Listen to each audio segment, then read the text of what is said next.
Welcome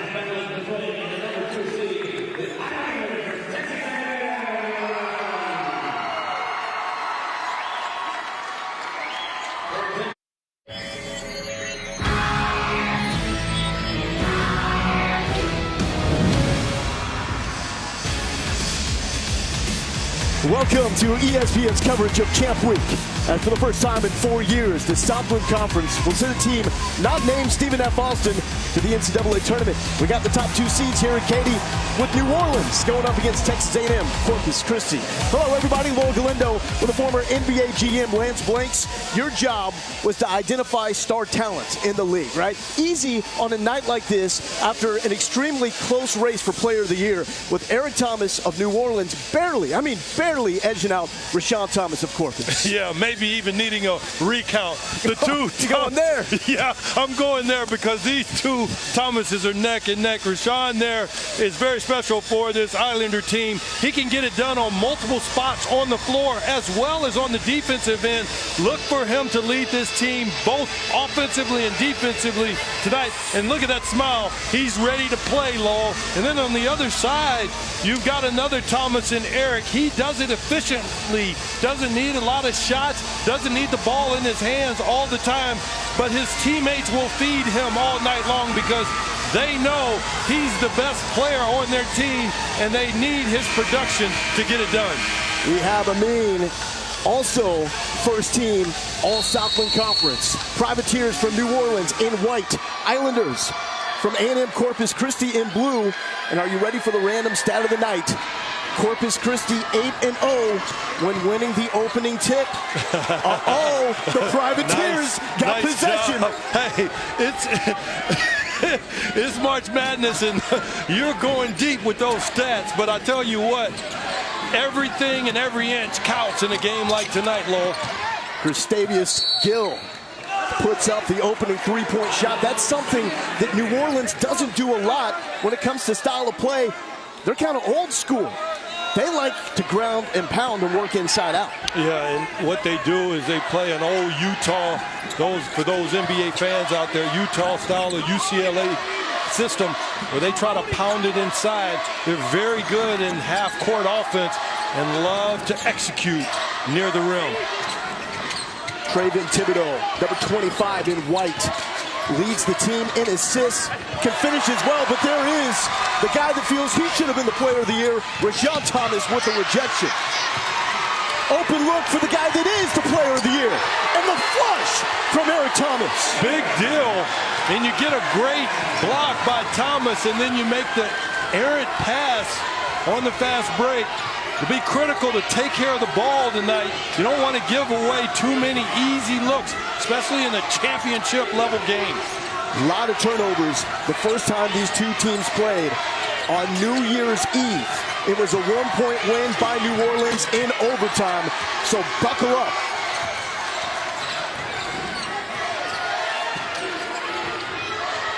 Gill leaving it inside, and a nice lefty finish from McCord Poe.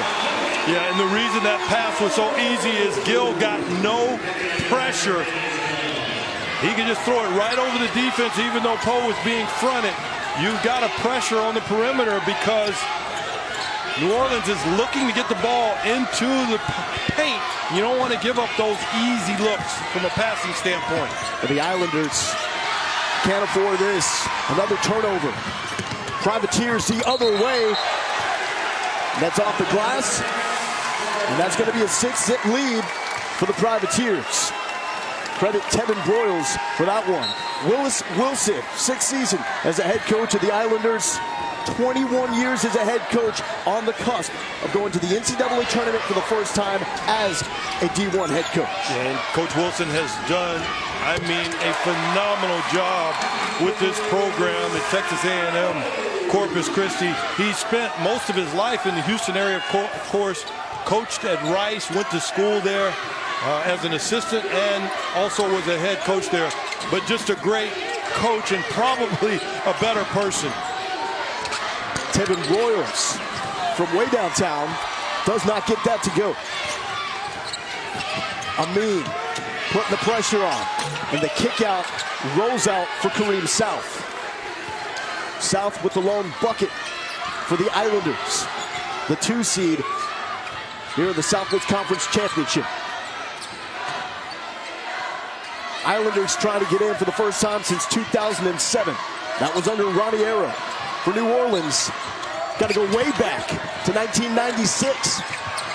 Last time they were in the NCAA tournament. Yeah, and the boards is a key area. Shot clock, Gill.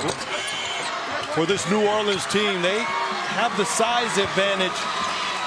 Texas A&M Corpus Christi will have to gang rebound and keep that length off the boards. You don't want to give too many easy looks on second chance opportunities. Joseph Kilgore, the pull-up. We're watching the top 2 shooting teams in the Southland Conference. New Orleans number 1 at 47.2. A&M Corpus Christi at number 2. And you mentioned Kilgore with the shot there.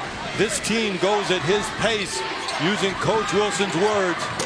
He's also a major key to how things get done for Texas A&M Corpus Christi because of his efficiency on the offensive end. South sidestepping through the paint, and a good start for the redshirt freshman from Toronto. Well, what you love about this game is both teams and coaches believe that they're supposed to win this game. It's not an upset either way. You have 1 and 2 going against each other. In the first game, it was a 1-point game that went into overtime. And so both teams are well coached, well prepared, and have done a great job of putting themselves in this position. Here's the move from Kareem. South gets it to drop. This is what you want. Tight game to start with the turning spot on the line. Knotted up at 6.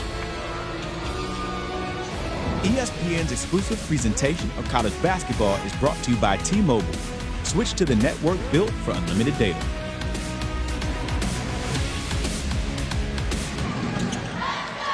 This is the Southland Conference Championship game. New Orleans and Texas A&M Corpus Christi. Lord Galindo here with Lance Blanks. This is a frenetic early pace. Considering A&M Corpus Christi, they don't have the depth that the Privateers from New Orleans have. What do you think it means for them in the long run of this game? I think it's just a case of early game jitters, if you will, and energy. This is a championship game. The winner of this gets into the tournament, so they are figuratively playing for their life, if you will, Lo. But let's look back to last night. I mean, for Texas A&M Corpus Christi, of the 200 minutes available, 6 guys played 183 of those. So they are used to playing a short roster, a lot of minutes. Yeah. So look for Kilgore to control tempo, control pace for this ball club tonight, so that they do not have to exert too much energy and not have anything left at the finish line. Had a look at Mark Schlesinger, Southland Conference Coach of the Year, 6th year at New Orleans. Told us it was a roll of the dice when he took the job at New Orleans, because he didn't know if he was going to be playing on the D2 level with this program or the D1 level. We'll have a lot more on what is such a unique storyline for the Privateers to be at this point on the cusp of their first NCAA tournament appearance since 1996. And you talk about Coach, I mean, his vibe and essence of him. Yeah, he's loose, and he's a guy's kind of guy. You just want to hang out and talk to him. He has absolutely no ego, and his team and roster embodies everything that he's about. I love his point that he made about, in terms of his spirit and their spirit makes up for the lack of budget that they have at New Orleans. $5 million athletic budget, the smallest budget in all of the Southland Conference. And right there we saw New Orleans and Michael Zeno try to jump that pass. Did not get that steal, but it comes up. Privateers basketball. Nate Fry now, star off the bench, number 3 for New Orleans. And he was the man of the match when they beat A&M Corpus Christi in overtime at 27 points, a career high. That pass knocked away from Joseph Kilgore. The push up to Amin. And we're going the other way. Thibodeau rejected by Kilgore. And the follow goes down. Boy, there have been some impressive blocks tonight, but so far a poor job of capitalizing with these impressive defensive plays at the rim. You've got to value the ball, especially in this environment. And there's the throwdown flush from Perry Francois, the freshman from North Miami. And there's Kilgore also with the kind of pace that we were talking about a moment ago in terms of coming off that pick, getting into the teeth of the defense in the lane, and making the nice pass for the finish. Thibodeau throws it away, but it goes right back to Michael Zeno, as Rashawn Thomas was all over that, but the save went straight into the hands of New Orleans. And there is the dunk from Francois, set up by Kilgore. Yeah, you see when Kilgore came off, a lot of young players will come off of that screen a little wild and not be at a pace where they can make good decisions. There, Kilgore got into the paint, forced the defense to react, and opened up the lane for the nice dish and the finish. Zeno cannot get the roll. New Orleans, a very good free throw shooting team. Champ Week continues on ESPN Sunday with 2 more championship games. 1 Eastern SEC title game between Arkansas and Kentucky going down from Nashville. Big Blue well represented there. Then at 3:15 Eastern, final automatic tourney ticket will be punched by the winner of the Frontier Communications American Championship game, Cincinnati and SMU. A split at the line by Zeno. 10-point lead for the Privateers. Look at this. They're going to go back to the screen and roll with Kilgore at the top, making those decisions. And there again, finding a Martinez. That's the X factor. Yeah, Martinez can shoot with the best of them. They've had trouble consistently getting him minutes during the season, but yesterday he was the difference. Those long threes, and there again, Kilgore making a key pass to Martinez. You've got to find him on the perimeter, because he can shoot with consistency and with deep range, which will be yet another key to this game. 48% from three-point range. Top outside shooter for the Islanders, coming off a 16-point performance in that win against Stephen F. Austin. 4 of 6 from three-point range. Now on the other side, New Orleans now, 5 three-point attempts. This is not what they do. This is more their MO. Zeno, oh my goodness, was trying to rip down the rim. Whoa! You got to get up a little higher than that. But I think he had the height. I love the aggression. I love the aggression for the finish. That was about to be played everywhere. Sports Center top 10 number 1. Well, look at those big mitts. Oh. And he felt good on the way up, you know that. Yeah, you just knew he would be able to finish. Again, I'm seeing a trend here in this game, though, with some missed easy finishes like the one there, and then, of course, some turnovers. A bit much would be the case for my comfort level if I were coaching in a game like a championship caliber game. Look how Eric Thomas just slows it down, so patient, plays at a different pace than everybody out on the court. Yeah, he does. He's very efficient, takes what you give him, and he doesn't force anything off on the offensive end. No surprise he led the Southland, shooting 60% from the field. Rashawn Thomas, no. I mean, that shooting percentage is just unheard of for a perimeter player, but it's because he's not forcing anything. He's taking what's given to him. Jake Coer, number 12 in the blue, the energy guy, the glue guy for this Islanders team, out there checking Nate Fry. Inside feed, and there is another turnover as Thomas was looking for Zeno.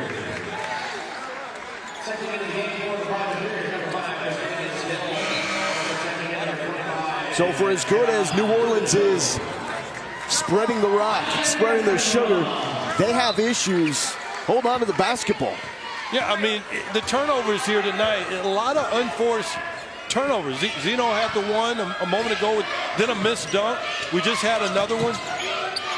It's a surprise to me that we have so many unforced errors, if you will. It sounds like a tennis match here early in a game of this caliber with 2 teams that are this good.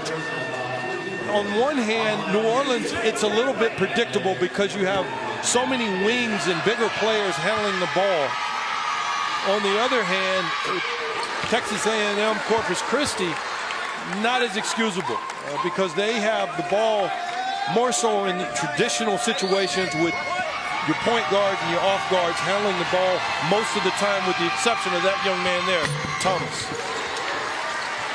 Thomas knocks both of them down. Back-to-back years now on the All-Southland Conference first team. You know there's got to be a chip on the shoulder, though, heading into this matchup tonight, because his number is awfully good.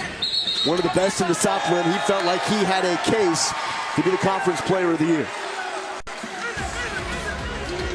Early on, the Islanders living the Island way. Up by 1 over the Privateers.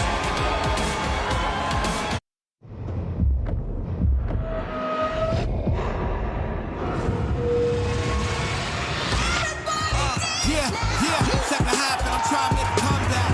About to make history, how we done that? On the way, they rope-a-dope the 1 seed. Oh my goodness. I mean, Lance Blanks, come on. It's CNC Music Factory and the NCAA tournament. Does it get better than that? No, arguably this is the best time of the year for sports. Hey, first time these two teams played. Overtime, New Orleans wins by 1. You see the stars, Rashawn Thomas, Eric Thomas. Nate Fry, though, was the guy. 27 points, a career high. 6 of them in overtime off the bench for New Orleans to get that win. A lot of turnovers in that game. New Orleans won despite having 25 turnovers, as A&M Corpus Christi had 19 steals in the game. Yeah, that unlikely hero could, and the irony is neither one of these teams go very deep, especially Texas A&M Corpus Christi. But Fry certainly came up as the unlikely hero, and was a strongly contested game on either side. Martinez, the San Antonio native. He's got 2 3-ball makes. Coaches love to execute out of timeouts, and coaches on the defensive side hate to be executed on. So hats off to Coach Wilson there for drawing up a play to get Martinez that kind of look. And now it looks like Texas A&M has gone to a zone, which is going to force New Orleans to play on their Achilles heel, or to their Achilles heel, and take jump shots. Just something they don't do very well in terms of executing. But something the Privateers expected to see from A&M Corpus Christi. Yeah, and they did. And to counter that, they talked about running offense, man-to-man offense, which is what a lot of coaches do. Whenever a team plays a zone, you don't have to adjust. You can still run man offense and force the defense to adjust to you. Ehab Amin just ran into the teeth of the New Orleans defense there. Thibodeau, skip pass. Back to Broyles. Too strong. Cohen with the rebound. Yeah, and Corey, I think you've got to close out short to guys here when you're in this zone and gang rebound, because New Orleans typically wins the rebound battle. And another turnover. Kareem South trying to shake off Trayvon Thibodeau. Did not work. Boy, those are big minutes. Getting Thomas some rest. You know, he's going to be on the floor most of the night. So anytime you can get your best players rest, and you see both Thomases coming back on the floor. It's the chess match. There you go. You took the words right out of my mouth. I'm sorry about that. No problem. Stills are happening on the floor. They can happen over here too. Yeah, speaking of, A&M Corpus Christi, 6 turnovers so far. Oh, that was Hollywood. Fry, you're calling out Fry for the acting job? Fry plays well against this team. Watch here on the got replay. flattened. Thomas is set. He's set. He got there quick. And watch the head snap. He snaps the head. That's 6'8", 230. An official on 6'2", 215. Buys it. You're calling the guy an actor. That's exactly what you've got to do. He got steamrolled. Yes, he did. No, if you get set, you're set. And so it's not his fault that Fry decided to put his head on one of those arms.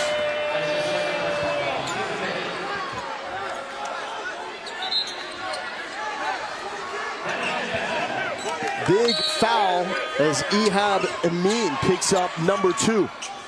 Talking about the second leading scorer for the Islanders, who was second in D1 basketball in steals per game. Really is a two-man show with supporting parts for this Islanders team with Rashawn Thomas and Ehab Amin. Yeah, and Ehab, he is as aggressive as they get. And South and Kilgore, what they do is temper his aggression. And they temper it by playing at a pace that's not on the edge.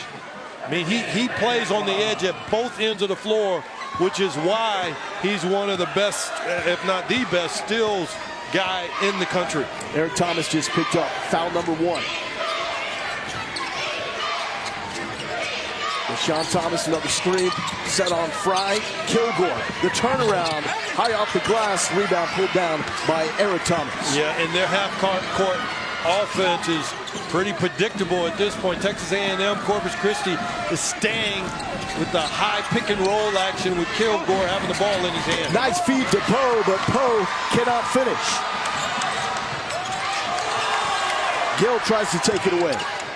Kilgore to South. It's short. Privateers off and running. Spin and dish.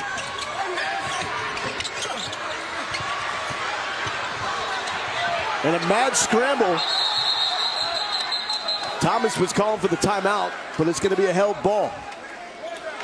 On that last possession, Francois did a great job of contesting the finish by Poe, and Poe missed the layup. It's not something that'll show up in the box score, but it also shows multiple effort defense where you can't give up on the play, especially around the rim.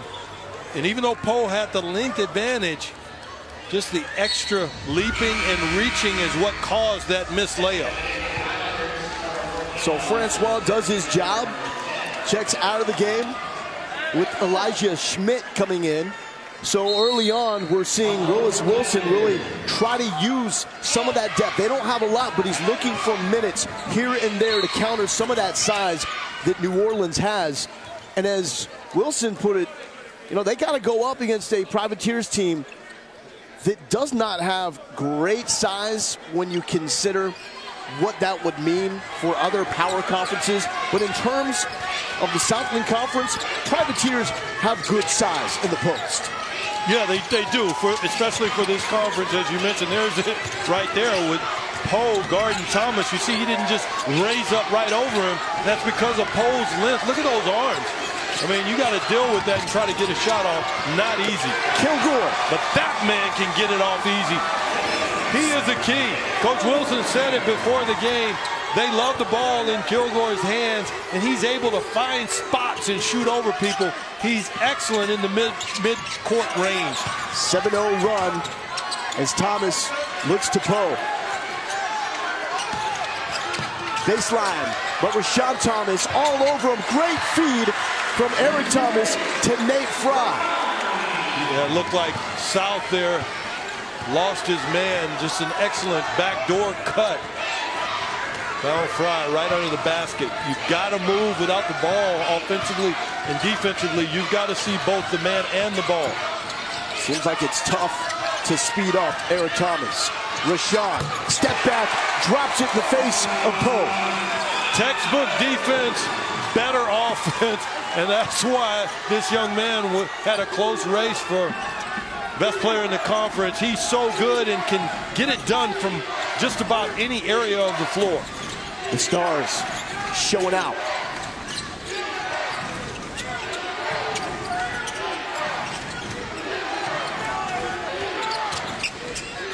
Backdoor cut. Thomas blocked by Schmidt. Second effort is there.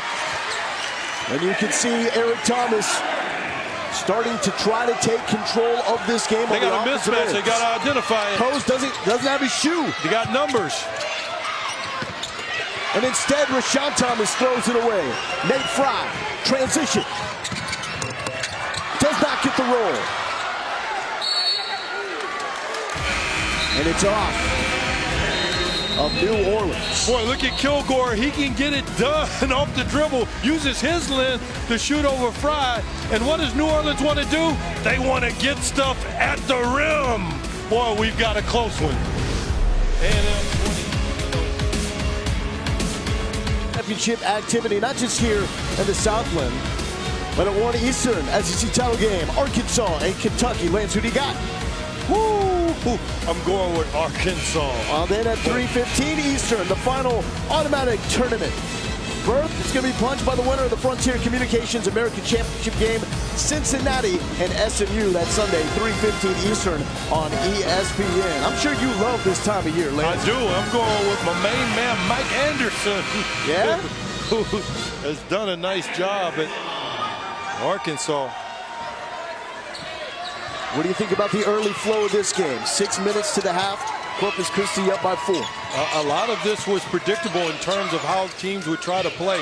I really think in this environment, as Martinez knocks the shot down, the advantage goes, in my opinion, to Texas A&M, Corpus Christi, because of their perimeter abilities. I mean, as you see there, Thomas has to force something near the rim. Martinez with his third three.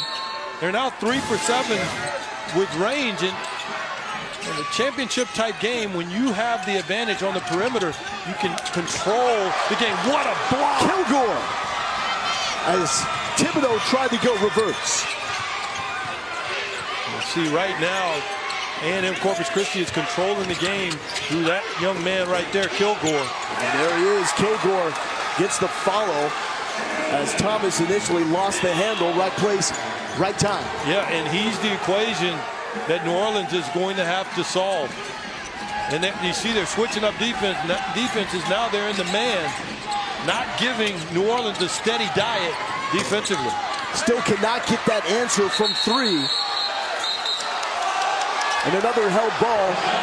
New Orleans ball this time. I can't sum up just how unlikely these 3-point shots are for New Orleans. We'll get there in just a moment, but check out that block from Kilgore. I mean, that's just extra effort, helping your teammate. I mean, what a big-time play.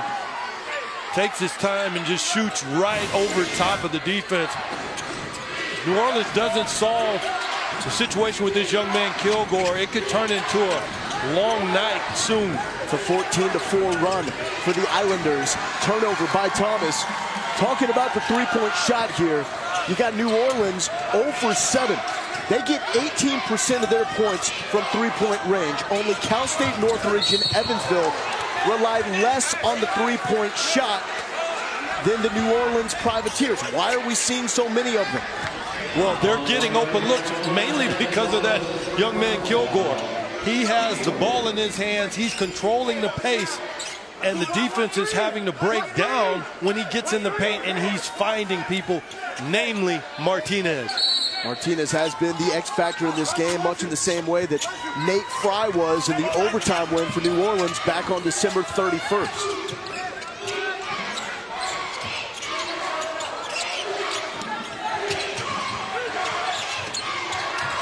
Thomas pulling up over Zeno, and Thomas will draw the foul. And I mean, we talked about it at the start of the game that these teams are so evenly matched in terms of personnel, ability, coach. I mean, even that first game, the 1-point game, I think in some ways a little bit of a psychological advantage can go to Texas A&M Corpus Christi, because when you lose like that in an overtime game, you want to get back and play and win that game. And then you talked about Thomas getting second, you know, in the voting for the MVP of the conference. So there are a lot of things for the bulletin board for this Texas A&M Corpus Christi team to come into this game with. No doubt about it. They are hot right now. January 25th, they beat Lamar in overtime. Since that win, the Islanders have won 10 of 11, coming by the average of 12 points. Rebound put back Thibodeau as they try to stop this Islanders run. Yeah, and that's emblematic of what they do. They really push the issue about getting to the rim. You've got to find bodies and keep them off the boards. You don't want to give up offensive rebounds to this New Orleans team. Really big storyline here between the stars. Who's getting more help? Right now, Rashawn Thomas getting more help because of that man, Cole Martinez. 3 of 3 from three-point range, and it's a 26-18 lead for his Islanders.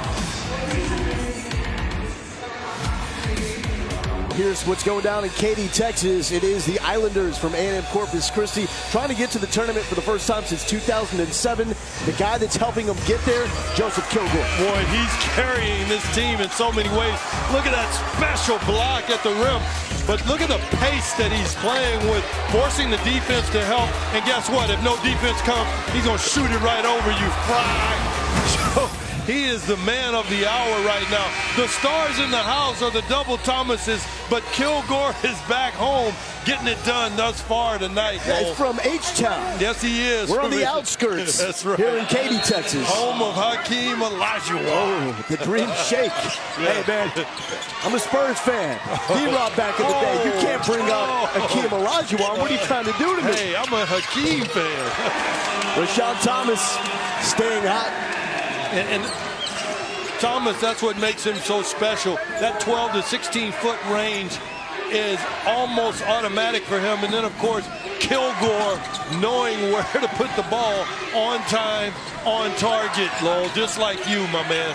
I don't know about that. I just try to look good.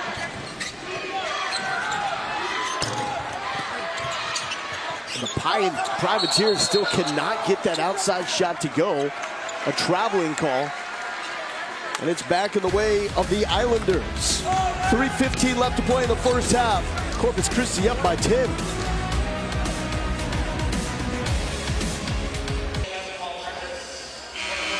Sports Center with Scott Van Pelt kicks off Selection Sunday coverage at 5:15 on ESPN with the reveal of the NCAA men's field of 68 as the teams are announced. Then at 7 Eastern, bracketology presented by Allstate with Reese, Jay Williams, Jay Billis, Seth Greenberg, Dickie B, and our college hoop experts breaking down each region, both also streaming live on the ESPN app and watch ESPN.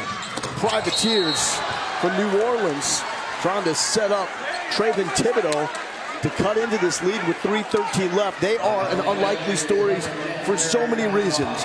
Most of that dates back to Hurricane Katrina in 2005. That hit. The population in New Orleans dropped. Enrollment dropped at New Orleans. Funding dropped at UNO. Then in 2009, the university announced they were exploring a move down from D1 to non-scholarship D3. No student athletes were allowed to sign a letter of intent. But this man, Peter J. Foss, a New Orleans alum, stepped in, and when it looked like New Orleans would drop to D3 or D2, he said, "Stop the nonsense. We're staying at D1." He had a huge, pivotal role in making sure New Orleans retained their D1 eligibility, and now here they are, needing a run to get to the NCAA tournament for the first time since 1996. Thomas tries to spark that run. Zeno the putback, and maybe this gets the Privateers going. Yeah, and this team embodies what that city is about in terms of their grit and ability to overcome arduous circumstances. But I tell you, it takes leadership like President Foss to be the key element in putting this team and this organization in terms of basketball program in a position to be successful. $5 million budget for the athletic department as a whole. Mark Schlesinger said about his guys, "We don't know, we're not rich." They go out and they play hard. Like that, Eric Thomas drawing the foul. Yeah, and a lot of people think that money is the only thing that can help you be successful. Every time they see a problem, they try to throw money at the problem, and that's simply not the case. Coach, as they say, Coach Schles proves that with the things that he talked about.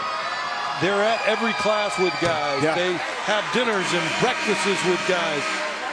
They don't eat steak and lobster every night, but they shower these guys with love, and the players give it back on the floor. And so, to your point and his point, they don't know how poor they are, but they're rich in love and resources in terms of what they give in human capital and energy. Aaron Thomas, 10 points. Meanwhile, Rashawn Thomas picked up foul number 2. And looks like New Orleans is going to try to speed up the action and/or get the ball out of Kilgore's hands with the extended soft trap, if you will. Harassing defense from Thibodeau. And it's going to be out of bounds off Thibodeau. The Islanders will keep possession. Yeah. How important are these final 2 minutes to the outcome of this game? Well, they're about momentum. Aside from the score, you've got a 5-point lead. Of course, you want to maintain that. But I think more importantly for me, going into the half, I just want the momentum going in my favor, because that's what basketball is. It's a game of momentum, and it can shift and swing in a matter of 1 or 2 plays. Kilgore, stay hot. Whoa, muy caliente. The hometown kid setting it on fire. Yes, He is heating up. He is heated up to a level. Again, I'll say it again, if they don't solve the Kilgore problem, it's going to be a very long night. Thibodeau just got called for the travel, and here is that man, Joseph Kilgore. Oh, how about the behind-the-back nice crossover? Like Thomas, if this young man gets to a spot, he typically makes the right play, be it a shot or a pass. Love his game, every part of it. Averaging 11 points per game this season. Kohler tries to save it. Get on him. You better get on him. Keeps it rolling. He said, call me up. You see that?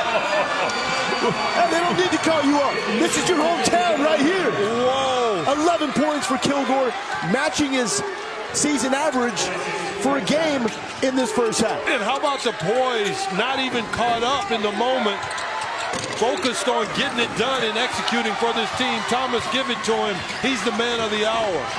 You've got to allow him to finish out the half. He simply has control of the entire game from an offensive perspective right now for Texas A&M Corpus Christi. 32-23, A&M Corpus Christi trying to get that momentum going into the half. NCAA tournament bid on the line. Okay, okay. Logan Galindo here with Lance Blanks. Dial him up. Is that the sound phone makes these days? I don't know. That was trying to be my long distance impersonation, but Kilgore is dialing it up. Yes, he is dialing it up. I mean, he's getting to his spots and knocking down shots at level. I mean, Corpus Christi only has 6 points in the paint as compared to New Orleans 18, and that's because of Kilgore. They are not, that being Corpus Christi, forcing the issue at the rim, whereas New Orleans is. And I think the fact that Corpus Christi is less one-dimensional, or I guess more two-dimensional, if you will, than New Orleans, is what's allowing them to control this game. They can produce offense from outside of the paint. Shot clock turned off, 26.7. 32-23 lead for A&M Corpus Christi. And their second leading scorer, Ehab Amin, has been shut out. Yeah, just an ISO 1-4 flat here and not bringing help.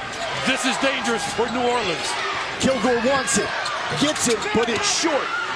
3 seconds on the clock. Fry, the heave, gets it to drop. Nate Fry beating the buzzer, and momentum going the way of New Orleans. It turns quickly. Yes, it does. That's big in a game like this. Why wouldn't you stop the ball? You can't just loosely run down. And the man of the hour, that being Kilgore, he's got to make a more serious effort than the one he made to finish this half. He was disappointed, rightfully so, in himself because he didn't stop the ball there. Fry made him pay. New Orleans with momentum, but A&M Corpus Christi with the lead. They are 13-0 when leading at the half this season. Let's go to the studio to get you caught up. Tournament madness.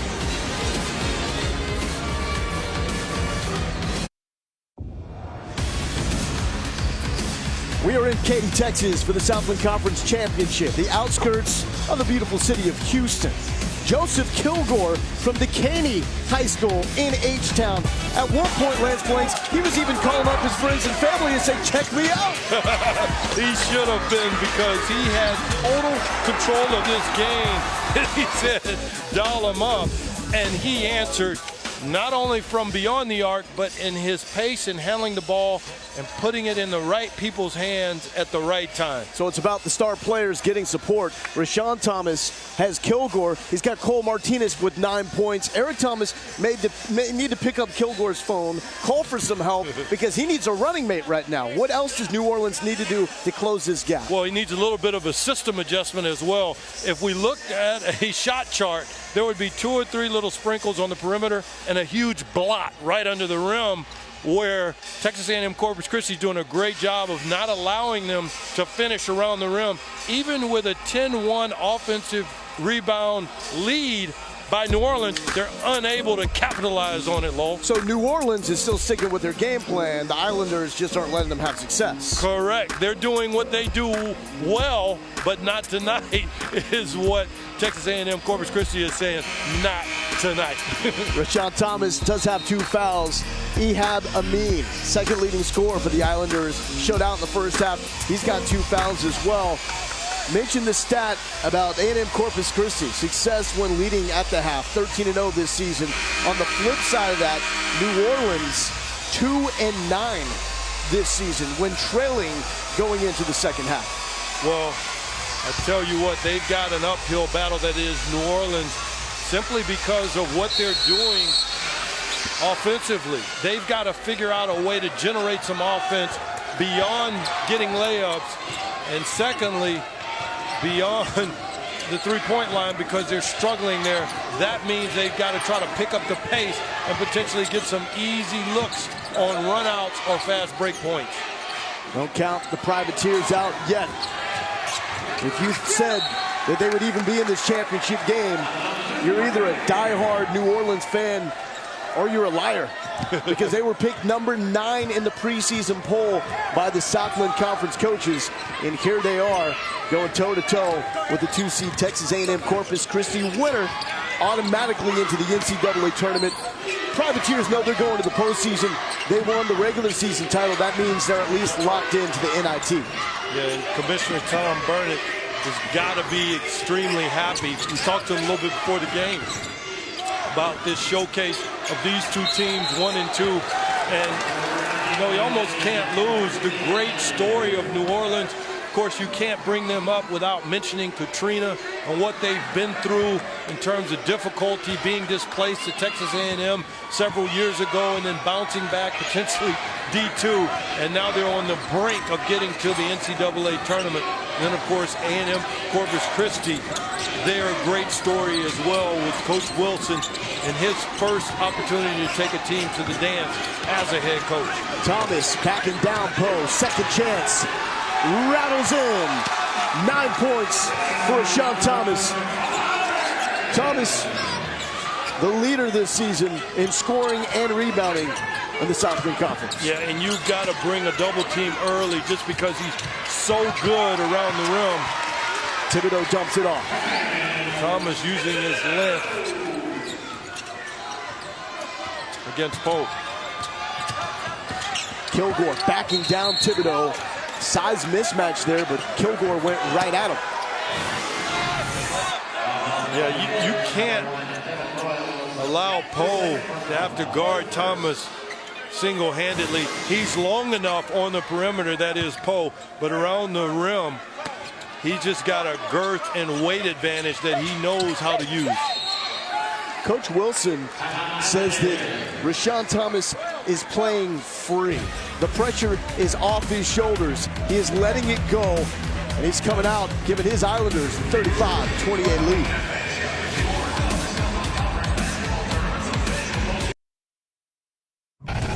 Second straight year in the Southland Conference Championship game for Texas A&M Corpus Christi. They got steamrolled by Stephen F. Austin a year ago. But in fairness, the Jacks were doing that to everybody. They win this one 82-60, but now Brad Underwood, head coach at Oklahoma State, has done a fabulous job. That man, Thomas Walkup, he's done with eligibility.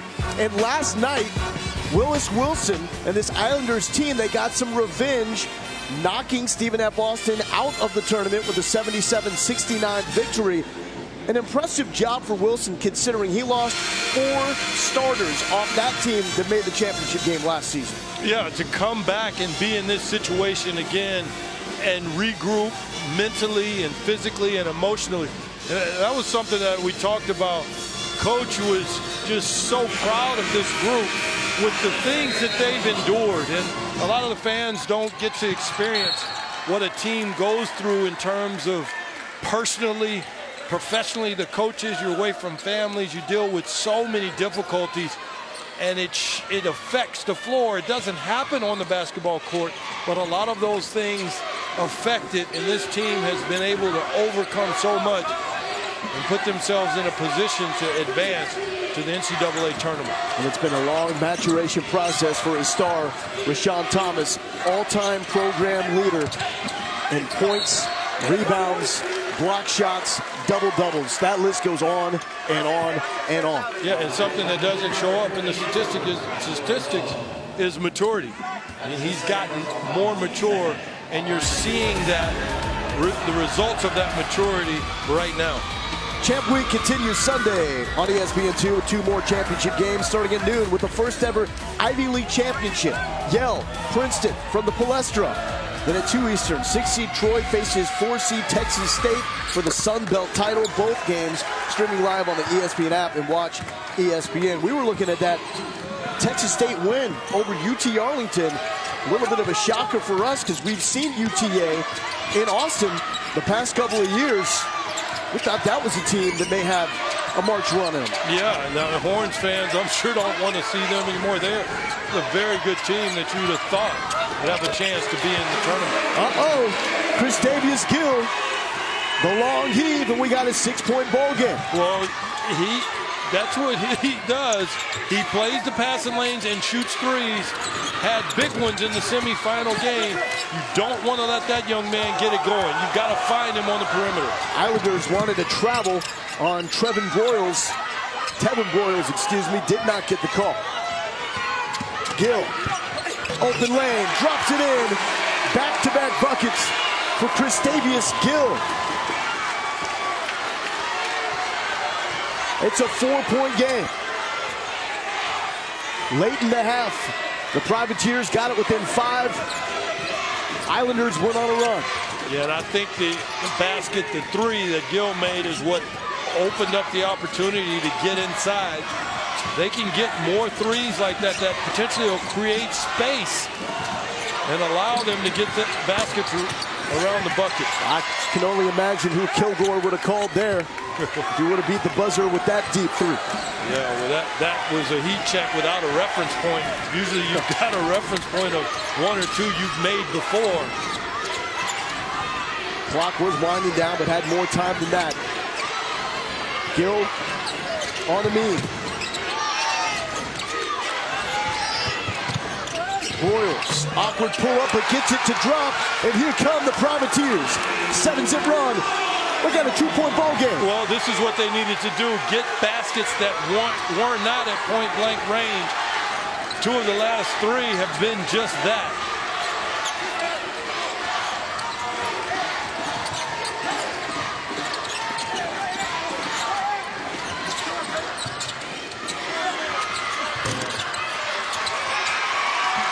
Nice find out of the double team.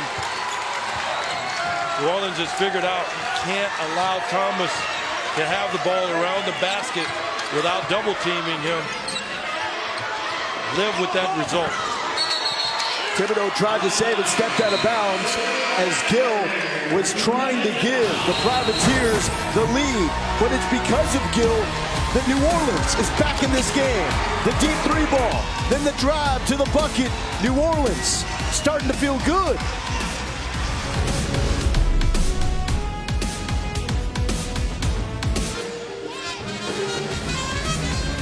Top 2 seeds in the Southland fighting for a spot in the NCAA tournament. Only one will go. A&M Corpus Christi, the 2-point lead. Logan Lindo lands blanks Here's a team you think should be in as an at-large, because remember, Illinois State lost to Wichita State in the tournament final for the Missouri Valley. Yeah, I don't think it's fair. I mean, I think 27-6, 17-1 in conference. I mean, you can't help that you're in the conference you're in.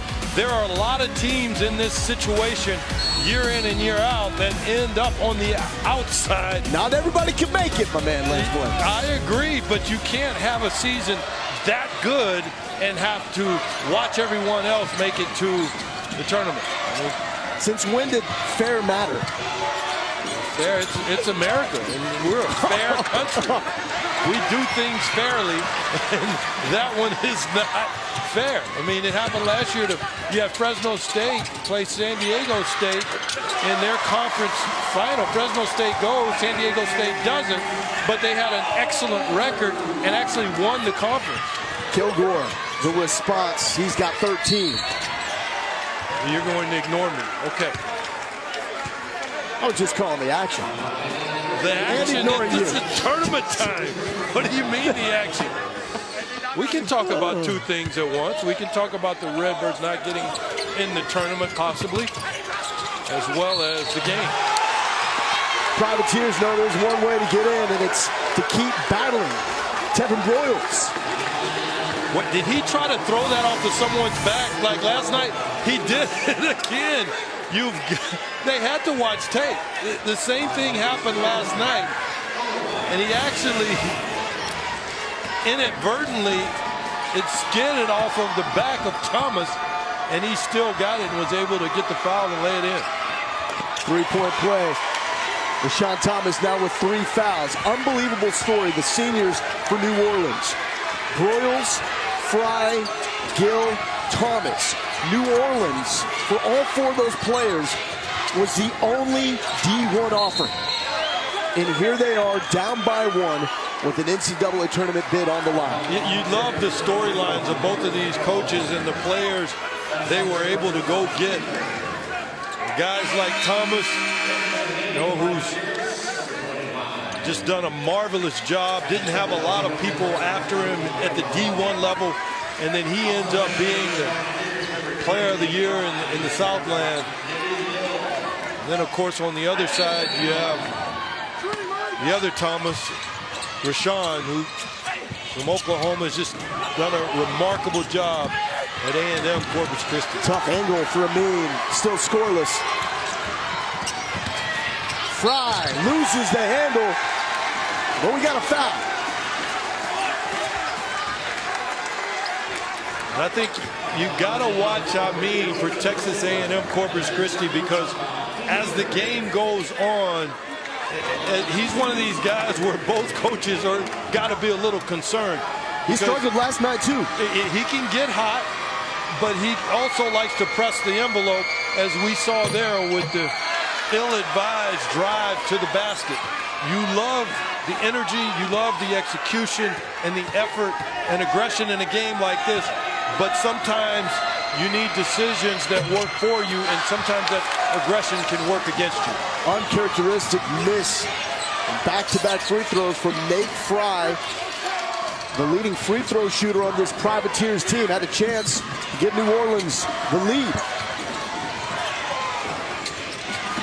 Martinez staying perfect from distance. He's got 12, 4-4 from three-point range. Well, and there's an example of the running mates you were talking about helping out Thomas.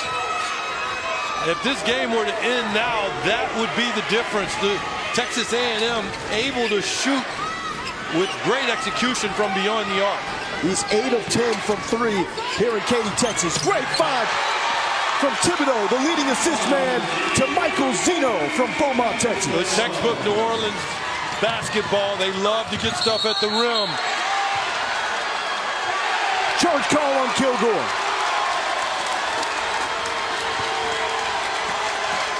Boy, the game is that close. The officials had to look at each other. Yeah, Brent Moe held it for a second. They weren't sure. Here you'll see Fry gets set. What do you think? Well, you know what I think? I think that's a no call. I don't think it was a block, and I don't think it was a charge. And unfortunately, officials feel like if there is a collision near or at the rim, that you have to call it either way.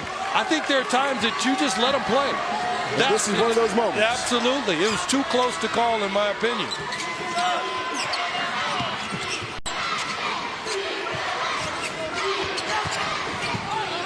Royals. What do you call now? Well, they got a mean on the foul. Now they got a charge here. Amin picks up that charge. Yeah, we'll see here on the replay. I'm not so sure Amin had stopped there. I mean, again, it's a very similar call. You know, I think that's something. So now it's a wash. But Broyles has 3 fouls.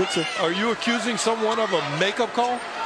I did not say that, but not since the you did. stuff on your face either.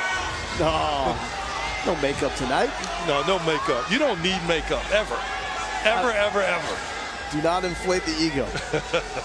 So Tevin Broyles on the bench with 3 fouls.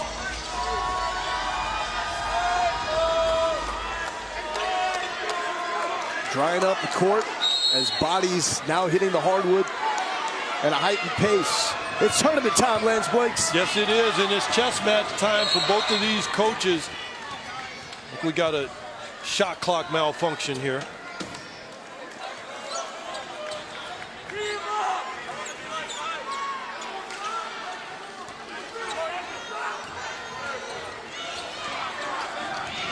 And we're back. Amin still scoreless.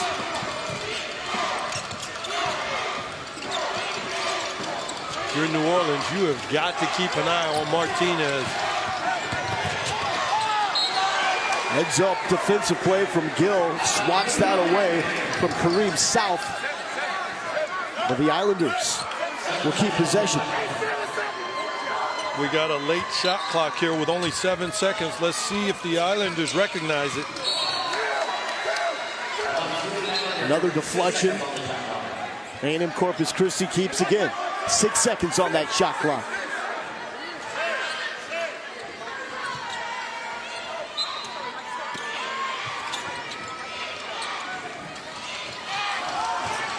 Does Thomas recognize? Well, now you've got to get it up. This is excellent defense. This possession here for New Orleans, this defensive possession could loom large. I mean, they've tipped the ball enough times to create a 2-second shot clock. And Kilgore loses it.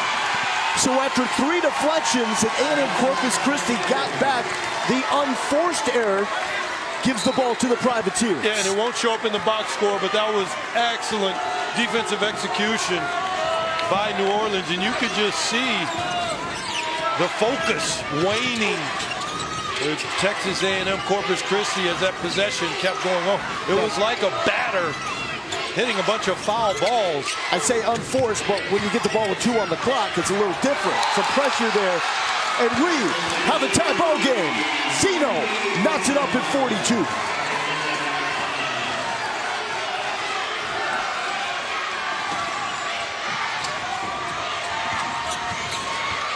Kilgore through the lane. Thibodeau pulls down the rebound. And Kilgore still able to get off the screen. So Zeno was trying to push him away from the screen. He's creative enough with the ball to go where he wants to go on the floor.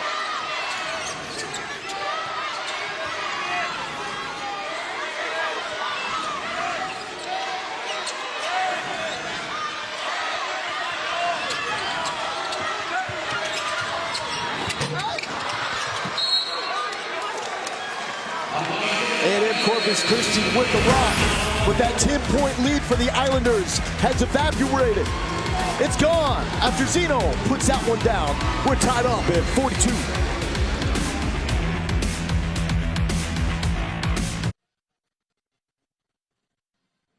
Second half, and I'm trying to make a comeback. About to make history, how we done that? On the court, you know I'm trouble. Last week, messed around and got a triple-double. Can't stand, son. Act foul, and I had to get an and one. When he saw it to the stadium and the fans come. Once you throw it to me, you know I got a slam dunk. Welcome back to the Southland Conference Championship game. Mark Schlesinger's daughter, she's already got her dancing shoes on. How much does Coach Schles love the city of New Orleans? His daughter, her name is spelled N-O-L-A, Nola. Met his wife right there in the city of New Orleans. That is the place they love to call home. Yeah, what a great city. You spent time in New Orleans, I hope. A little bit of time, yes. I've behaved myself every time down there. It's hard to do. It's hard not to eat there, I'll tell you that much. That's a good point. NCAA tournament bid on the line. A 10-point lead has disappeared for the Islanders. Amin, still scoreless. Offensive rebound as South nearly threw that one away. Excellent job reloading, regrouping. Amin tries to save it. One to no one in particular. Gill corrals it. Finally, though, some help for the Conference Player of the Year, Eric Thomas, here in the second half, as Tevin Broyles, Kristavius Gill, and Michael Zeno have all picked up the production. There's Zeno again. Cannot get it to drop. And it's going to be Islanders basketball. Yeah, and New Orleans is so aggressive on the boards. You can get fouls such as that. And what I mean by that is when you have to help defensively, because you're going to have to help against New Orleans, you got to help the helper and sink from the outside down low and force them to come over the back for rebounds. Soccer skills there from Michael Zeno.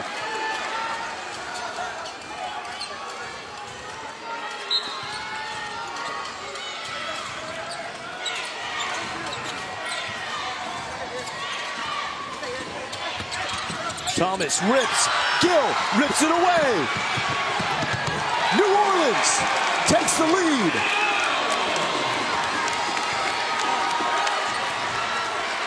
He got up at court in a blur. Inadvertent turnover. That was good defense. Thomas got to do a better job of valuing the ball in that situation. First lead for New Orleans since the 12:57 mark in the first half. Martinez kicks to Kilgore. And he traveled. Well, you're not even getting looks at the basket. A critical point in the game. And see here, Thomas is committed to going.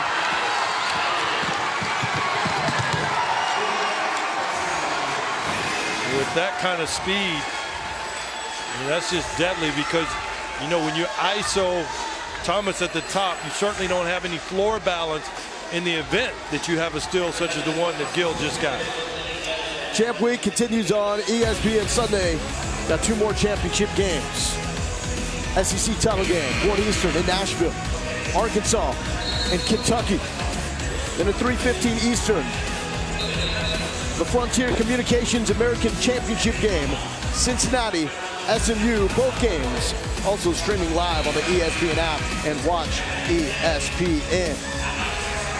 But the reign from Stephen F. Austin came to a close a night ago.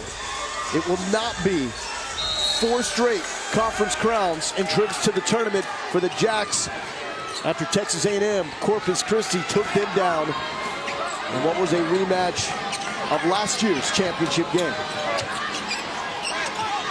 Inside feed. Thibodeau, strong. Well, and that's an example of sinking and helping. You've got to help the weak side because these guys double. When you double and help the defender, the small has to sink to the other side and box out. Otherwise, it's going to be poster time. Thibodeau, one of the best leapers in the conference. I mean, he tries to dunk everything around the rim and can finish with the best of them. That black blot you were talking about, and the paint is expanding for New Orleans. Yeah, and that blot is, they're getting higher percentages now, I think, because early on in the second half, they were able to finish from outside on the perimeter. Thomas, the rebuttal. It's a 2-point game. And Rashad Thomas continues to rack up the points.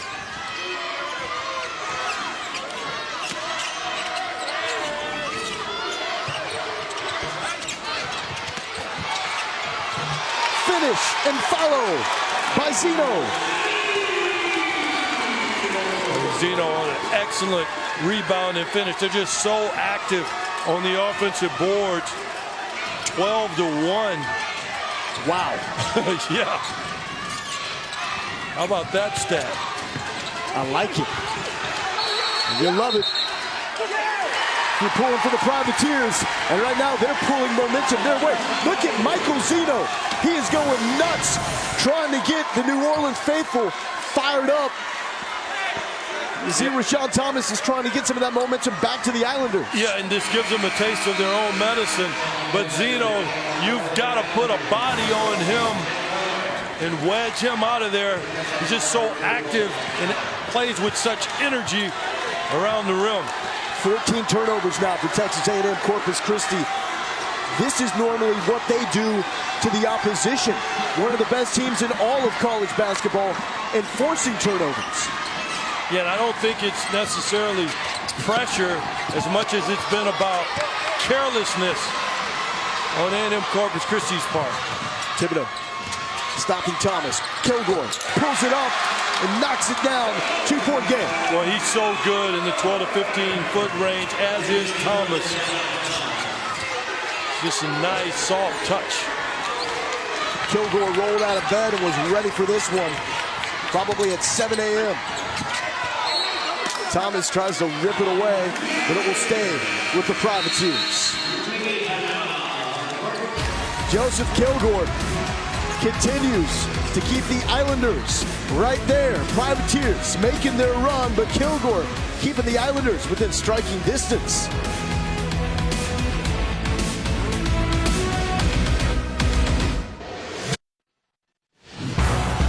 Welcome back to Houston, Texas, where Zeno has taken over under the basket, doing what he does well, playing with a ton of energy.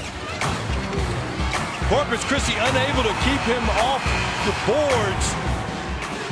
This young man is possessed in this second half. He's got 9 points tonight, but his impact looms large because New Orleans was behind and needed energy. Thomas needed a mate, as my mate Lowell said, to help him with this game. New Orleans has been able to take control of it because of Zeno's ability around the basket. 12-4 run for the Privateers to take the lead. Michael Zeno with 6 of those 12 points. Keep in mind, he did not score in that overtime thrilling win for New Orleans against A&M Corpus Christi. Shot clock goes off, and it's a violation. What happened on that possession? Coach's nightmare. They never got into what they were trying to get in because of the pressure applied by Texas A&M. They forced the pass out to Michael Zeno. And coach's nightmare because you've got a timeout. You've got almost 2 minutes, give or take, to put together a play, and your team doesn't execute it. Extremely disappointing. Amin with authority to get his first bucket of the game. Boy, he attacked that layup. Keep an eye on Amin because he's been quiet all night long, and aggressive play is what he does. You don't want to give him anything to give him confidence, because he can be the third wheel, if you will, the third piece to this Texas A&M offense. Thomas setting up his teammates. Gill, that was from Houston. Thomas, offensive board. The dominance on the offensive glass continues. It's tournament basketball. Everybody's getting down for this. And it's a travel call. Yeah, I wasn't sure he knew what he was going to call there. But Thomas on the rebound, he tried to put it on the floor. Can't put it on the floor in traffic. Watch this cut. Look at the speed at which he dove to the rim. Wow. Really negated all of that length in there. Poe couldn't even get off the ground in time before he was at the rim laying it up. That was all about effort and energy and a committed drive to the rim. So we have Kristavius Gill from Alexandria, Louisiana on the court, and Ehab Amin from Alexandria, Egypt on the court. Started playing internationally when he was 12 years old. Yeah, and that's one of the things that attracted Coach Wilson to, I mean, is When he played in Egypt, he played for the national team, and a lot of teams lost interest in him because he wasn't playing up to his ability. And Coach Wilson said it's because he was coming back from a broken back, was in a body cast literally approximately a year, and they just stayed with it and have reaped huge benefits from this young man. Speaking of benefits, you better find him, because Martinez has been stroking it well from beyond the arc. Perfect 4 of 4. Firing daggers, late clock here. South, the floater, gets it to drop. With a nice lefty. Islanders with the 2-point lead. Boy, a different result than from earlier in this half when they couldn't get it in on the inbounds.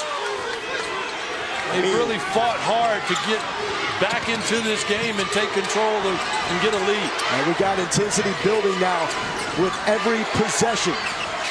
6-0 run in response for A&M Corpus Christi. The kick to Gill with confidence. Got it. Well, Gill is about the only hope from beyond the arc. He and Fry. The nice execution there with no hesitation.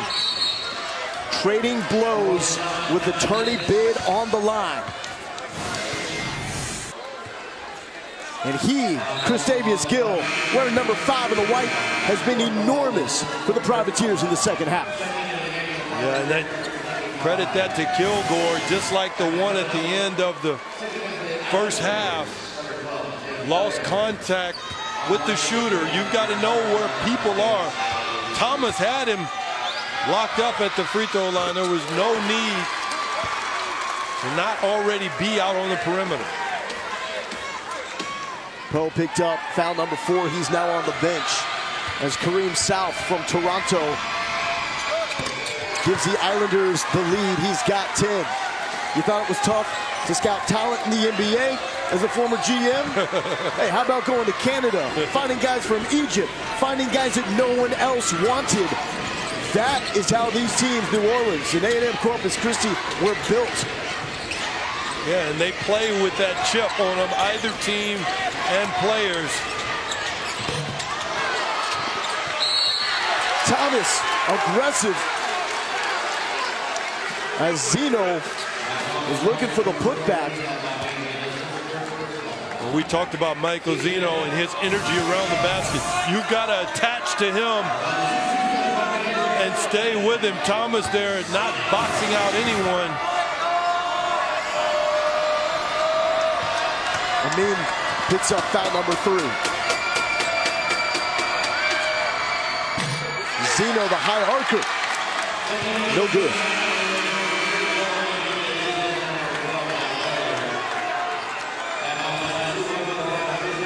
Martinez back on the floor.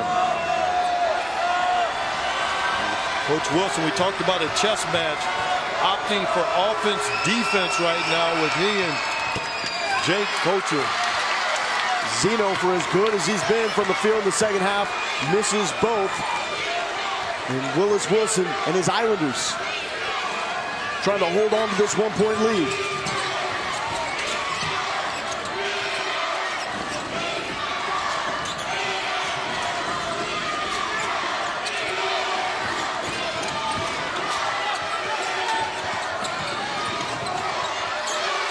Amin with 3 on the clock.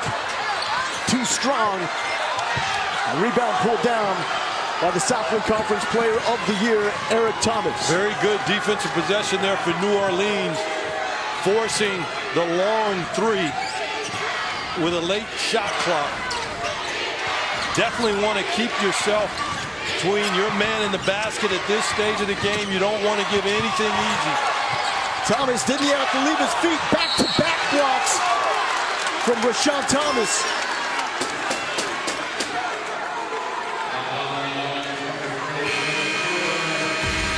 Southland Conference title on the line. Winner to the big dance. It's A&M Corpus Christi by 1. Logan Lindo here with Lance Blanks from Katy, Texas. It is the Southland Conference Championship game the 2 seed Texas A&M Corpus Christi with a 1-point lead over the 1 seed New Orleans. 3 timeouts left for the New Orleans Privateers. Foul situation. Privateers with 7, Islanders with 6. 3:52 left to play. Champ Week continues Sunday on ESPN2 with 2 more championship games. Starting at noon with the first ever Ivy League championship game. 3 seed Yale, 1 seed Princeton from the Palestra. Then at 2 Eastern, you got Troy and Texas State. One of those looking for the surprise title and the Sun Belt Conference Championship game. Both games also streaming live on the ESPN app and watch ESPN. Lance, what do you think? 3:52 left to play. The 2 seed with a 1-point lead. I think these free throws are huge because this young man Thomas hasn't scored in this half. Gives him a chance to gain a little bit of confidence and watch the ball go through the basket with only 3:52 to go in the game. Also, you got to watch the fouls. That was something that Coach Wilson talked about. 15-8 in that category with New Orleans having the 15, and it's because of the constant pounding of the ball and offensive rebounds around the basket. Where Texas A&M Corpus Christi has had to foul them of late. So New Orleans takes a lead back on free throws from Eric Thomas. And right back at you. Foul called on the Privateers. Yeah, and it's about decision making. Thomas, the best player in the conference, with a man who's guarded already by 2 people, 3:32 left in the game, and you foul him 17 feet away from the basket. Not the best decision. You like the aggression, but if you're going to be that aggressive, you've got to make good decisions here down the stretch. Islanders trying to get in the dance for the first time since 07, New Orleans. First time since 1996. 1-1 here from Thomas, 72% free throw shooter.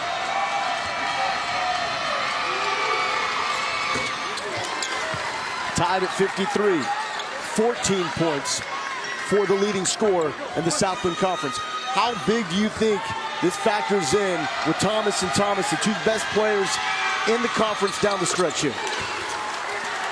Well, it's extremely important to have them both engaged and on the floor at this time of the game. You wouldn't not do that. But they've also had great supporting cast tonight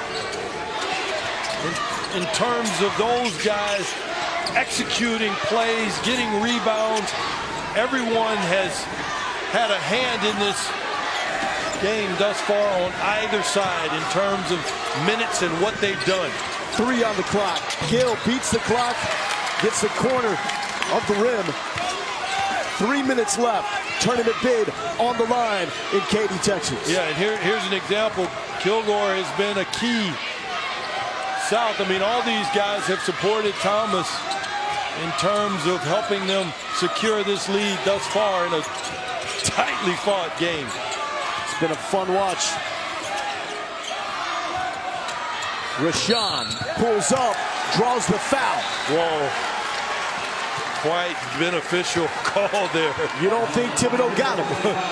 I'm not Thibodeau sure. doesn't think he got him. Either way, you don't want to foul a guy falling away. Again, putting him on the line. Let's see here. I don't know. That was a little too close for me to call. And the Stars get the calls, though, right? Yeah, they do. But also the ball don't lie. Where's Rasheed Wallace when you need him? So Thomas hit both last time up to give the Islanders the lead, trying to pad it. And it's a 2-point game, 16 for Rashawn Thomas. Where do you go right here if you're New Orleans? Need a bucket. Well, you've got to go through your best player, Thomas. And there he is. Okay. And it works. Of course. Funny how that works out. And it's right on the block, meaning right around the basket. Remember those 2 free throws a few minutes ago? Oh, yeah. He got to see it go through the basket. Now he's putting it in the basket in context. Thomas and Thomas, 2 best players in the Southland, could determine who wins the tournament title. 2 minutes left in the Southland Conference Championship game. Thomas with the full head of steam. Thomas and Thomas is what this game is turning into. They are committed to get that ball to Rashawn Thomas there. And it looks like New Orleans is about to do the same thing on the little pin down. They'll do a cross screen and look where they're trying to throw it. Rashawn Smith has to use his lip here. Here comes Eric. The feed to Zeno, and Zeno is fouled. Yeah, again, help the helper. Been talking about it all night long. Here's to Eric Thomas, the nice seal. And then Rashawn gets it isolated at the top.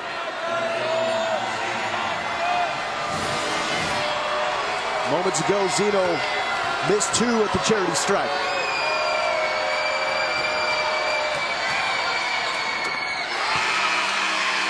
Points for the junior from Beaumont. Yeah, and Zeno is there because the defense didn't help. But I tell you what this stoppage of play and foul does, it allows Coach Wilson to get Martinez on the floor. He's been running offense-defense for quite a while with Jake Eric White, offensive rebound, and the timeout called. Heavy play by the senior from Wesley Chapel, Florida. Eric Thomas showing why he is the Southland Conference Player of the Year. Well, what do great players do, Lowell? They make great plays.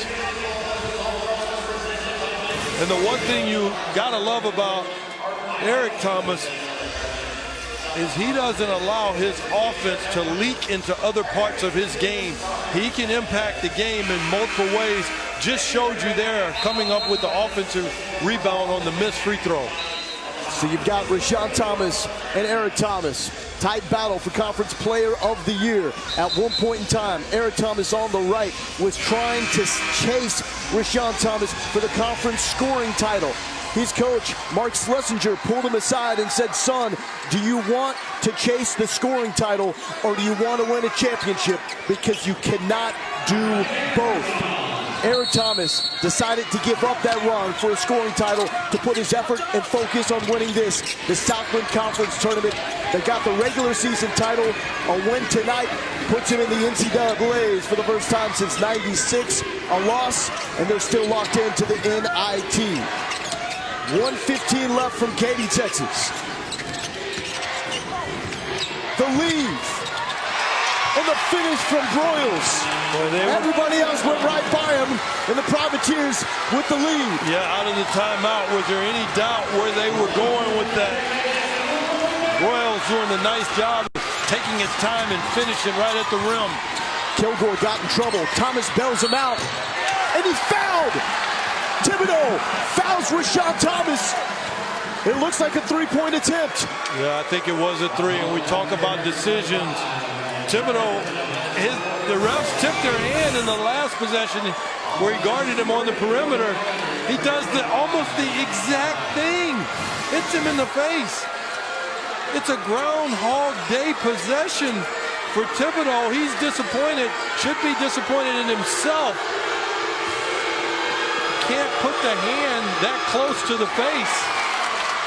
Costly foul picked up by Traven Thibodeau. That's clear, right, Lance? Yeah, it's clear. You got to call that. You almost gave up a 4-point play. 20 points from the Southland Conference leading scorer, and it's a 2-point lead. I mean, you get checking a 1-point lead for A&M Corpus Christi. Yeah, and then Coach Wilson gets Amin back on the floor. I mean, that mistake just compounds. We got a timeout called by New Orleans coach Mark Schlesinger. 51 seconds separating you from the NCAA tournament. What do you think these guys are feeling right now? Well, they're not feeling too much pressure because they want this. No. Thomas on the line? No. With the game on the line? I didn't see that rim touched, and those free throws look clean to me.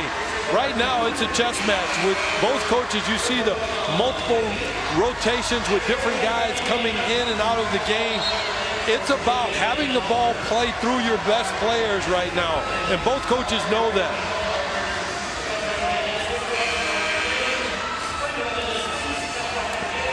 So Rashawn Thomas, he's been going one-on-one with Thibodeau. He's winning the matchup with a little help. Here's the first foul, and it's just too close not to call. But young folks, you got to learn at home. You can't create the same or commit the same mistake one after the other. Thomas hits all three. Let alone against the best or one of the best players on the floor. He's got 8 straight points for the Islanders. 2-point game, 43 seconds left to play. Yeah, the Islanders have their best defensive crew on the floor right now. With the switch. No bucket. Foul on the floor. Boy, this could prove to be an excellent foul, and here's why, Lo. You're down. It's the best free throw shooter on the team. Okay, right, but you're down 2, as in New Orleans. If they make both of these, now Texas A&M has the ball, and there's only a 3.9 differential, so they can get a late shot clock shot and potentially get the rebound and or score with not a lot of time left for New Orleans to have a chance to score on the other end. If OT is a possibility again, like it was December 31st in the first matchup between these two teams, keep this in mind. Ehab Amin down with 4 fouls. But the most pressing order of business, Nate Fry at the free throw line. Got the first.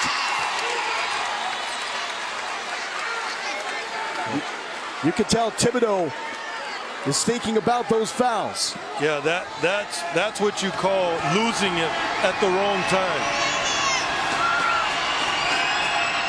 Fry has his teammates back. One of the key elements at this time of the game is poise.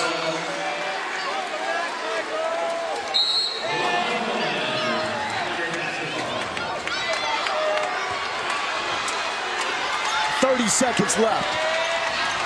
NCAA tournament on the line. Well, this ball, I can guarantee you, Thomas will be involved in this some way. Timeout. Willis Wilson. Chess match continues.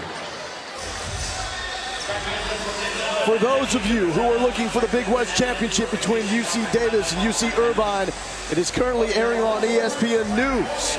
We will join that game following this, the Southland Conference Championship game from Katy, Texas. Loa Galindo here with former NBA General Manager Lance Blanks.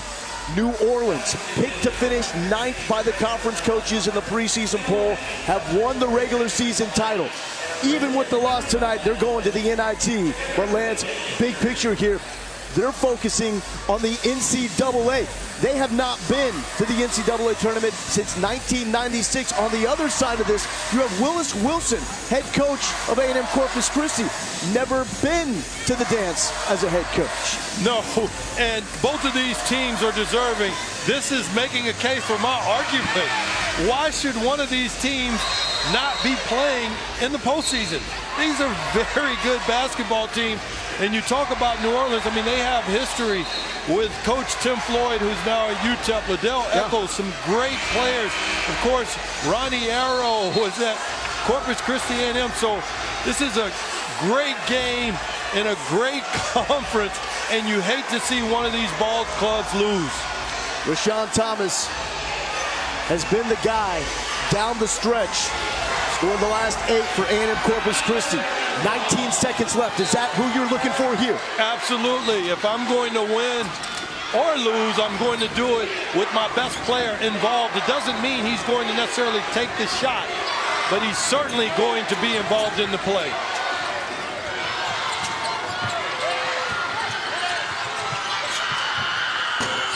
Martinez does not get the roll.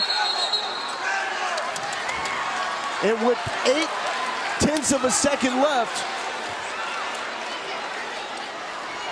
we have a stoppage.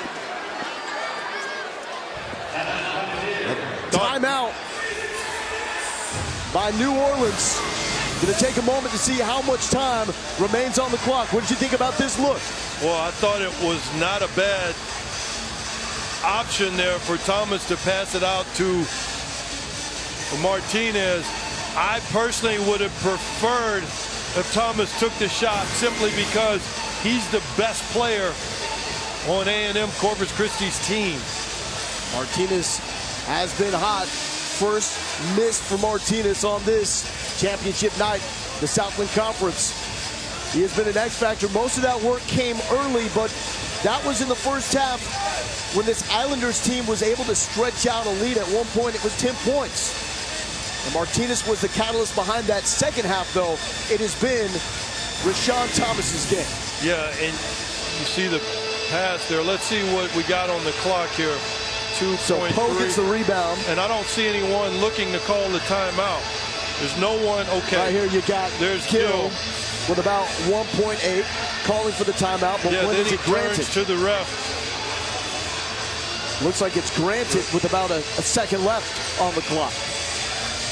So regardless, you're looking between 8/10 and 1.5 seconds left. What do you do?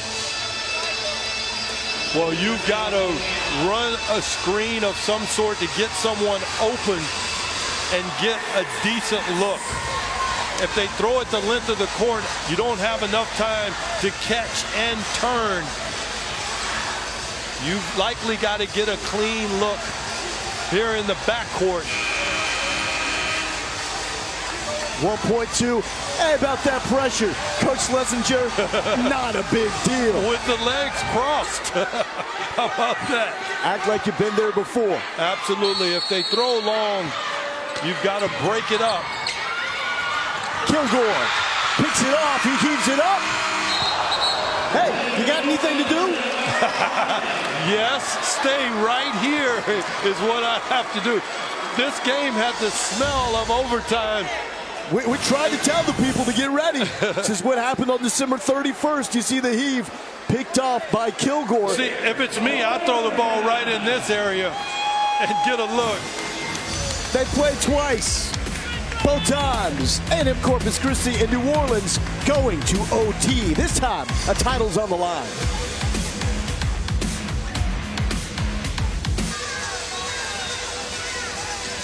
Southland Conference Championship game. Overtime presented by Continental Tire. First time this championship game has gone to overtime since 2003. Win like this, it was 1 versus 2 with Sam Houston State, the 1 seed, taking down 2 seed Stephen F. Austin, 69-66. We know from talking to Willis Wilson, conditioning, fatigue, a concern for his Islanders team. They're not deep. They played a lot of basketball, did not even have their shoot around this morning because they want to stay as fresh as they can. Is that a factor here at OT? I think it could be a factor that they didn't show up at shoot around in a positive way because they saved their legs. They didn't get out of here last night until after 10:30 or so.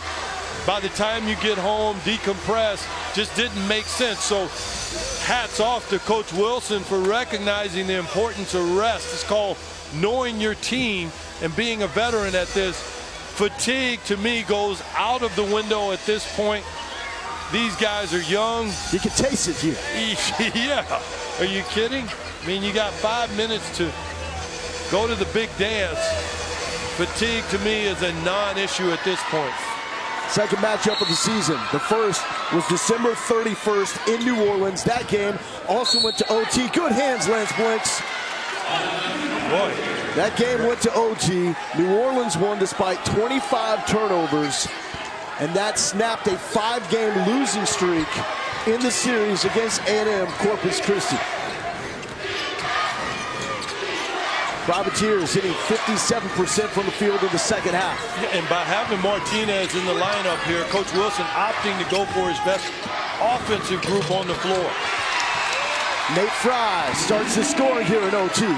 Fry was the guy that had 6 in OT, and the New Orleans win on December 31st. Yeah, and he's so strong and low to the ground. He gets to his spots. He can just raise up and knock the shot down. Martinez got this one. He's only missed once. 15 points all via the long ball. Who's the best shooter in in the gym. Tonight it's Martinez. Boy, good decision by Coach Wilson, opting to go with Martinez's offense. He has been electric from distance here in Katy. Yeah, and he's getting these looks because New Orleans is not guarding him early. You've got to guard him early if you want to put those threes to a halt. Cole Martinez, pure from the outside. Yes, he is. All of those look good. Clearly not affected by that last shot that he had at the end of regulation. Averages 7 points per game on the season. Last night against Stephen F. Austin, had 16 points. And in this game, he's got 15. Thibodeau, we saw him rattled at the end of regulation. Picked up a couple of crucial fouls that sent Rashawn Thomas to the line. Part of the reason we're here in overtime. You said he looked frustrated. He looked flustered. Does he look like he's got it back in control? Yes, he does. He just knocked that free throw down pretty easily. It certainly looks like he's gotten it back together, which he'll need it down the stretch in this game.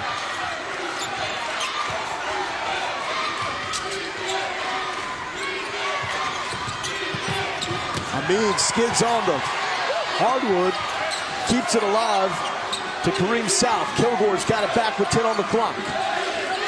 Nice on Thomas. Offensive foul. Poe draws it against Rashawn Thomas. Yeah, Poe sold it, but Thomas didn't have to hook him. Here you see the hook with a little slight elbow here. Watch the hook. There it is. That was a good sales job there, a little Hollywood by Poe.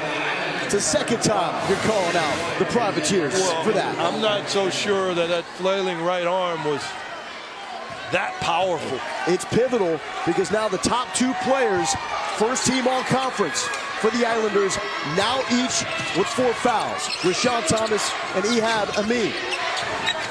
Conference player of the year, Eric Thomas, 14 in white. Amin looking for the steal. Royals spinning past Kilgore and somehow gets it past the outstretched arms of Rashawn Thomas. He's got 12. Well, that nice finish. The help has to come earlier on Broyles. He did a great job of spinning and putting it in a place no one could get it. What a finish on the bucket and to this game in general. South, the drive on Thomas. That shot effective. Kilgore cannot connect. And Tevin Broyles pulls down the rebound. Look at the spin cycle. With the all-time leading shot blocker in Islanders history coming quick. Yeah, you would have hoped if you were on the defensive side of that great play that New Orleans made, someone from the weak side would have loaded the floor up. Good job by Broyles of recognizing there was no help. Spun and was able to finish. Rattles that one home. New Orleans, the regular season champs in the Southland Conference. They were 10 and 20 a season ago, tied for 9th place in the conference. A remarkable turnaround by Mark Schlesinger.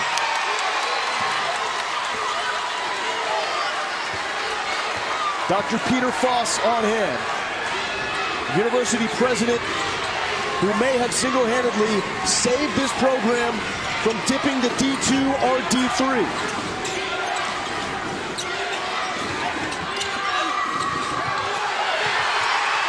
Thibodeau, no foul call that time. Good bounce back. Yeah, and got it in the hands of the right person. Thomas unable to finish. Right now, New Orleans has done an excellent job of taking control and command of this game. Amin with the steal. Looking for the awkward finish. Amin, second nationally with 3.3 steals per game. Well, he is relentless. Amin is about attacking you from a defensive perspective.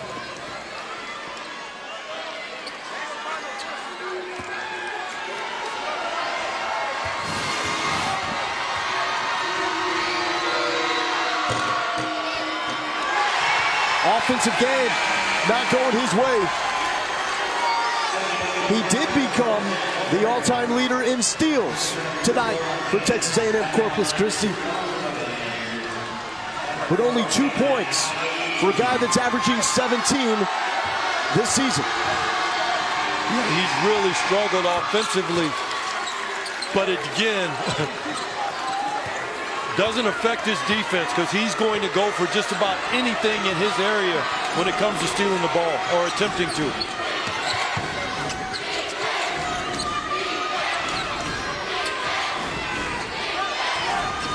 .90 seconds left. NCAA tournament in the balance. Amin looks for the steal. Broyles collects himself, and he draws the foul on Joseph Kilgore. Yeah, he sold that. And I thought New Orleans was a little too passive. Thought Kilgore would have done himself a favor here. Just put the arms up and hold your position. We're not sure where that foul occurred, but certainly a benefit to New Orleans.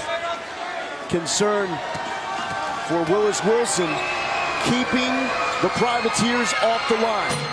One of the best in America in terms of getting to the line, and once they get there, they rarely miss.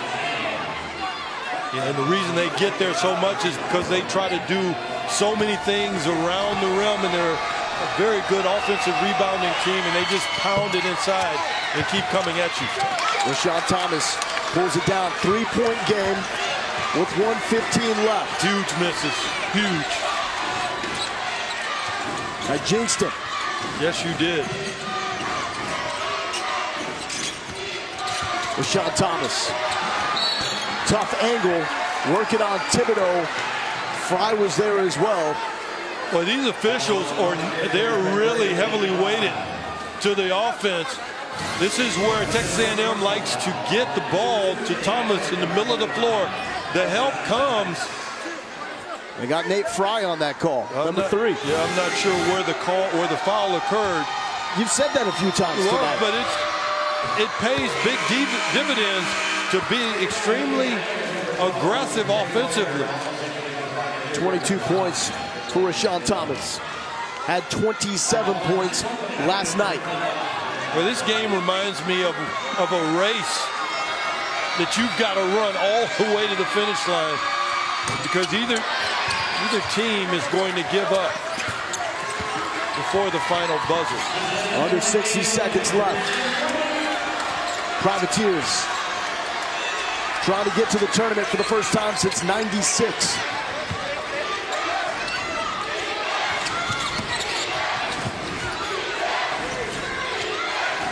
In the hands of Fry. 5 on the shot clock. Offensive rebound, Nate Fry. Got a foul. That's a foul. And Amin does with 25.8 left to play. It was a deep 3 from Christavius Gill. Not sure he recognized the shot clock was winding down. Ehab Amin has fouled out as the Islanders cannot wrap up that defensive possession. Even though there was a deep miss by that man, Broyles, the rebound, gets the foul. Tevin Broyles has had a ball game tonight with the conference championship on the line. Yeah, and particularly in the second half Broyles has come up big with play after play. But this is what he has not been able to do, the free throws. Now 4 of 8 from the line. Well, if he should miss here, you have got to come up with the rebound if you're A&M Corpus Christi. After 3 straight misses, Broyles gets that one to go. 25.8. New Orleans got to get in it by quick. 3. Timeout, Texas A&M Corpus Christi. 19.3. What are you looking for, Lance? I'm looking for a quick basket, and I'm going through Thomas again, simply because he's my best player. If he goes aggressively, he likely gets the foul. And because they're in the double bonus, he'll get 2 shots. You've got to really play the clock here and try to extend this game as long as you can. A quick basket is more valuable than just taking a 3 right now, simply because you've got enough time to force New Orleans into a foul situation where you foul them, put them on the line, and potentially get the ball back. Did not get the look Islanders wanted to get at the end of regulation, with Cole Martinez off balance with a 3-point heave. For Willis Wilson, 21st year as a head coach, all-time winningest coach at Rice. He has never been to the NCAA tournament as a D1 head coach. No, he hasn't. And I mean, you never know how often you're going to be in a position like the one that Coach Wilson is in. So your heart goes out to both of these coaches. To your point, risks that have been taken to go to different schools and all the commitment that's been put into your team over the course of a season. Coach Wilson never have been to the tournament as a D1 head coach. It's a lot on the line with only 19.3 seconds left to play. This has been Conference Championship dominated by Stephen F. Austin, but with Brad Underwood in Stillwater and Thomas Walkup out of eligibility, it now hangs in the balance between these two teams. The top 2 seeds in the Southland, number 1 New Orleans and number 2 A&M Corpus Christi.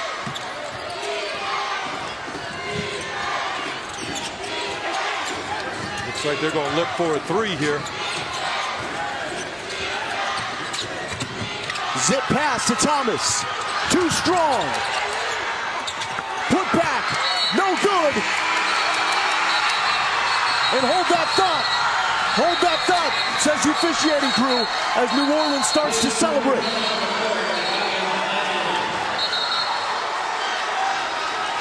I think they want to see if that ball was out of bounds with time left on the clock. But you can see the emotions already starting to flow for the Privateers from New Orleans. The final look. What'd you think about the initial look that the Islanders got? I thought they got a clean look and the right person. Clearly, they went for the tie and ran clock versus getting a quick basket.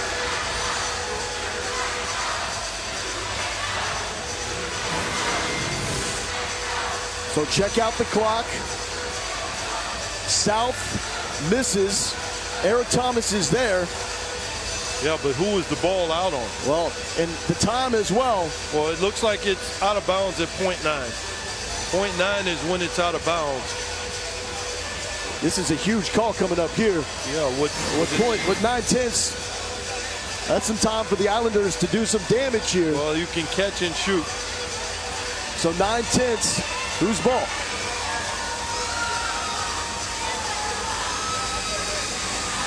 What a game. That's the key, is whose ball. We still don't know. As soon as we are done, we will go to the Big West Championship.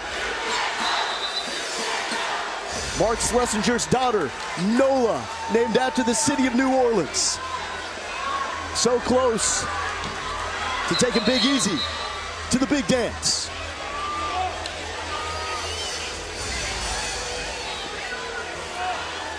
So it will be New Orleans basketball with 1/10 of a second left.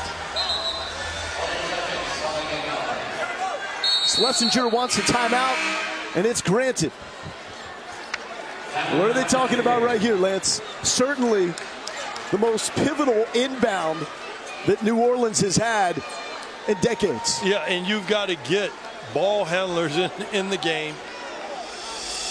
Because watch for a potential charge, 5-second call. I mean, there are a lot of things that can happen even though you only got 0.8 left in the game. New Orleans picked 9th by the coaches in the Southland Conference preseason poll. Here they are on the cusp of winning it all. So the delay was to make sure there is the correct amount of time on the clock. 0.8 of a second left. The ball in the hands of the Conference Player of the Year, Eric Thomas. They're going long. You can see it. It's going long. And from the cusp of a demotion to D3 to D1's big dance, the New Orleans Privateers have commandeered the Southland Conference Championship. Well, that's what it looks like. Agony in defeat. What a great game. Incredible effort by both teams. Went all the way down to the last possession, as you would expect, Lowell.